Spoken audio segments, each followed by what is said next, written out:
આપ સૌ વાલા મિત્રોને મારા જય સિયારામ। હું દુષ્યંત પાઠક આપની સેવામાં ફરીથી એકવાર એક નવા વિડીયો સાથે હાજર છું। તો આજના ઉપાયમાં તારીખ છે 25મી જુલાઈ 2025 ને વાર છે શુક્રવાર। વાલા મિત્રો, શ્રાવણ મહિનાની ભરપૂર શરૂઆત થઈ ગઈ છે અને આપણા માટે શ્રાવણ મહિનો એ તો ભગવાનનો મહિનો બાપ, ભજન કરવાનો મહિનો, ભગવાનની સાથે રહેવાનો મહિનો। ભજન તમે ગમે તે રીતે કરી શકો પણ ભજન કરજો। શ્રાવણ મહિનો છે બાપ, બહુ જ પવિત્ર મહિનો।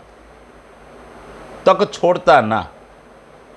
કોઈ પણ એક નિયમ લઈ લો કે હું દેવ મંદિરની આરતી કરીશ, હું દેવ મંદિરે દર્શન કરવા જઈશ, હું અભિષેક કરીશ, હું ભગવાનનું ભજન કરીશ, માળા કરીશ। તમારાથી જે થાય તે, અને તમારા જે ઈષ્ટદેવ હોય તેનું નામ તમે લઈ શકો। મારી કોઈ વાતની બંધન છે જ નહીં। તો વાલા મિત્રો, આજના ઉપાયમાં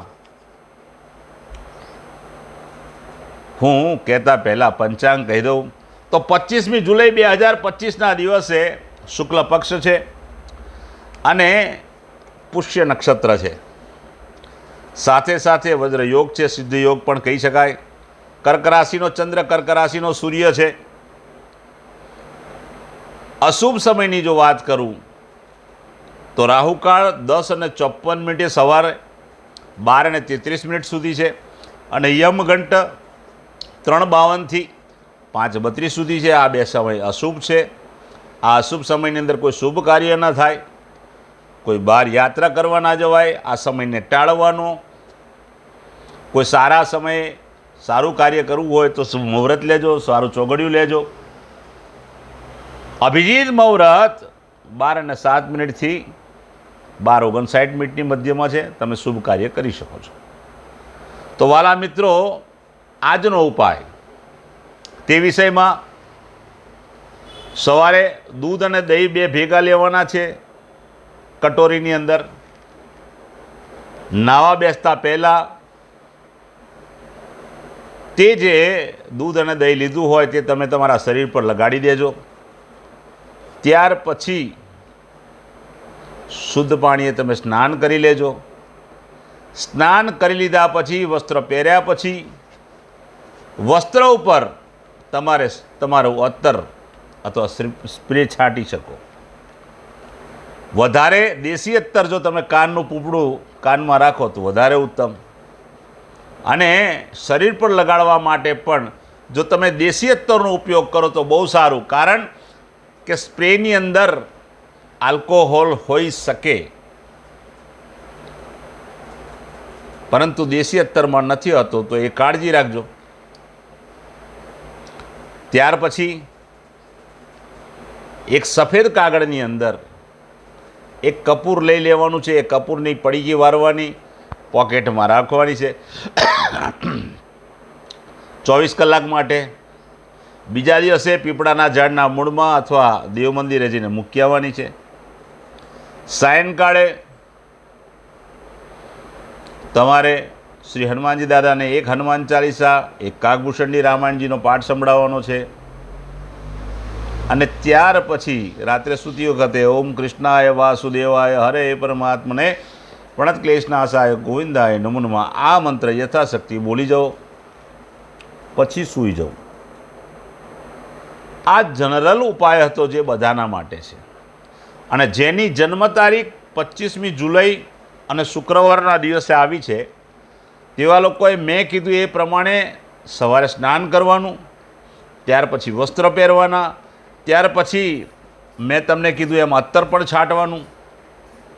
પણ જેનો જન્મદિવસ છે તેવા લોકોએ વધારાનું એક કાર્ય એ કરવાનું છે કે પતાસા વેચવાના છે। પતાસા યથાશક્તિ કોને? નાના બાળકોને, અને એમાં પણ જો કન્યા હોય તો વધારે સારું। નાની દીકરીઓ હોય તો એને પતાસા વેચવાના છે। તમારું આખું વર્ષ બહુ જ સરસ રીતે પસાર થશે। જેની મેરેજ એનિવર્સરી છે તેવા લોકોએ સવારે સ્નાન કરી તમારા જે પણ વડીલો હોય તેમને પગે લાગવાનું છે. ત્યાર પછી તમારે લક્ષ્મીનારાયણના મંદિરે અથવા કોઈ પણ ઠાકોરજીના મંદિરે જવાનું, ત્યાં જઈને પણ દર્શન કરવાના. ત્યાં ગૌશાળા હોય તો ગાયોને લીલું ઘાસ આપવાનું અથવા એનું દાન કરવાનું. અને ત્યાર પછી જરૂરિયાતમંદ વ્યક્તિને એક ટાઈમ જમી શકે તેટલું ભોજન આપવાનું છે. સાયંકાળ થાય ત્યારે બીજી એક ખાસ વિનંતી કે તમારા ઘરની નજીક રહેતું કોઈ પણ દરિદ્ર વ્યક્તિ હોય તેવા વ્યક્તિને વસ્ત્રનું દાન કરવાનું છે. વસ્ત્ર, અને તે વસ્ત્રનો રંગ લીલો હોય તો વધારે સારું. આખું વર્ષ નિરંતર તમારી ભગવાનની કૃપાથી આનંદ સહિત પસાર થશે. તો આ હતો આજનો ઉપાય. મારા બધા જ વિડીયો યુટ્યુબ પર હોય છે, ફેસબુક પર હોય છે, ઇન્સ્ટાગ્રામ પર હોય છે. જ્યારે તમે જોવાનું ભૂલી જાઓ તો અહીંથી દુષ્યંત પાઠક સર્ચ કરજો, વિડીયો તમને મળી જશે. તમે ઉપાય અવશ્ય કરજો. આ ઉપાયથી ગ્રહો બેલેન્સ થાય છે, આમાં કોઈ ચમત્કાર નથી. લોકોને જે સફળતા મળી રહી છે એનું કારણ એ છે કે ગ્રહો બેલેન્સ થાય છે, એમાં કોઈ ચમત્કાર છે જ નહીં, કોઈ અંધશ્રદ્ધાની વાત નથી. બીજું ખાસ કહી દઉં કે આ ઉપાય તમને યોગ્ય લાગતો હોય, તમને પણ સારા અનુભવ થતા હોય તો એટલી કૃપા કરજો કે મારા વિડીયોને શેર અવશ્ય કરજો. શેર એટલા માટે કહું છું કે મારે પ્રસિદ્ધ થવું છે એવું નથી, પણ કોઈ જરૂરિયાતમંદ વ્યક્તિ સુધી આ વિડીયો પહોંચી જશે, એ ઉપાય કરશે, ભગવાનની એના પર કૃપા થશે, એનો સમય બદલાશે અને તમને ને મને આશીર્વાદ મળશે. તો કૃપા કરજો. બીજી ખાસ વિનંતી, તમારા ઘરમાં તમારા માતા પિતા હોય એની ખૂબ સેવા કરજો.